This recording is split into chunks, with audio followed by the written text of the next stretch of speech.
Mike, kay Senator Padilla, bakit pag sa kabila pinapayagan sila 5-10 minutes, bakit pag sa amin, sa majority, kinakat agad ni remind pagdating ng 2 minutes? I think nakakalata na kami.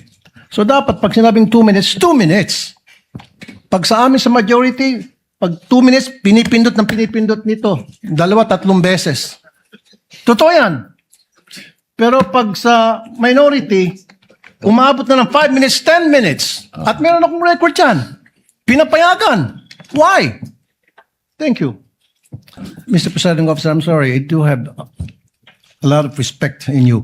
Yung sa akin lang, kahit na sino senador, kapag dating na ng 2 minutes, pinipindutan ng bell eh. Ako ilang beses na ako napindutan ng bell. Nakakairita eh. Samantalang yung iba, hindi pinipindutan ng bell, umabot pa ng 5 minutes. I'm not referring to anybody here now. Yun lang yun eh. Kaya nga kumisas, binubulungan ko na nandiyan eh. Oy, pindutin mo na yung bell. Para naman makapagsalita yung iba. Yun lang po. Wala na akong tinutukoy dito. Dapat maging fair tayo. Yung sa nagpipindot ng bell. Pag sinabing 2 minutes regardless kahit na sinong senador yan. Thank you.